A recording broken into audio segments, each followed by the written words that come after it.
Viewers, আপনাদের বাসায় যদি কারো নিউমোনিয়া হয়ে থাকে তাহলে আপনারা কিভাবে বুঝবেন?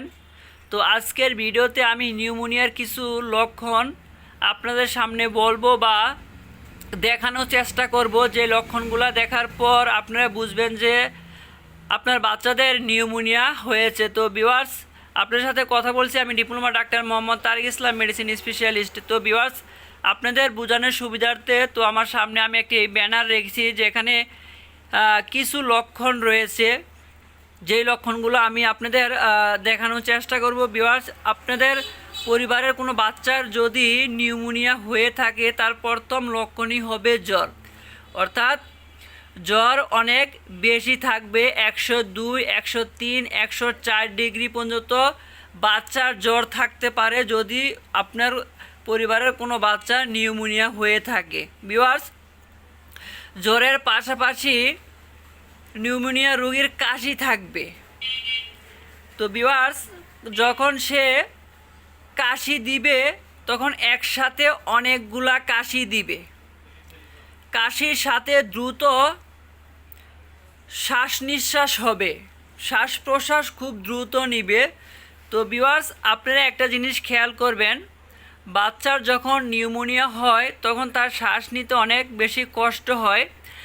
তো বাচ্চাদের যে খাঁচির মাঝখানে যে একটি অংশ থাকে ভিতরে, ওইখানে যখন আপনারা খেয়াল করবেন তখন দেখবেন যে ডেবে যাচ্ছে। অর্থাৎ বাচ্চার যদি নিউমোনিয়া হয় এবং বাচ্চার যদি শ্বাসকষ্টের সমস্যা থাকে তখন দেখবেন যে বুকের মাঝ বরাবর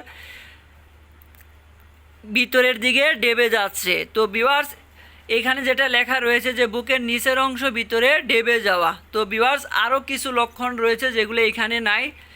তার মধ্যে রয়েছে বাচ্চা কোনো খাবার খাবে না, অর্থাৎ বাচ্চার যদি নিউমোনিয়া হয়ে থাকে বাচ্চা কোনো খাবার খাবে না, সে বুকের দুধও কিন্তু টেনে খেতে পারবে না এবং সে আস্তে আস্তে নিস্তেজ হয়ে যাবে, তার শরীর দুর্বল হয়ে যাবে।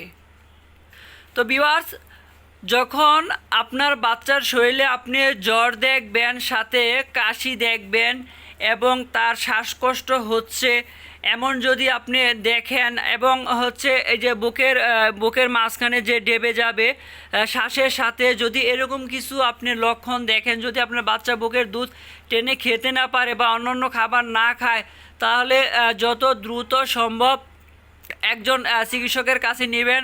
চিকিৎসক অবশ্যই তার নিউমোনিয়া দেখার জন্য বুকের এক্স-রে করাবে।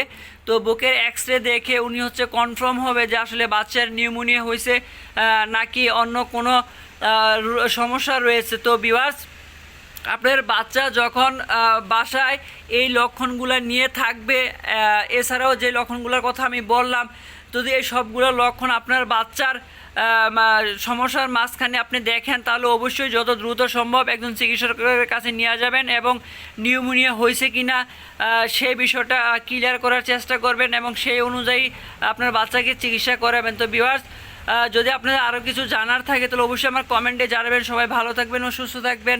আসসালামু আলাইকুম।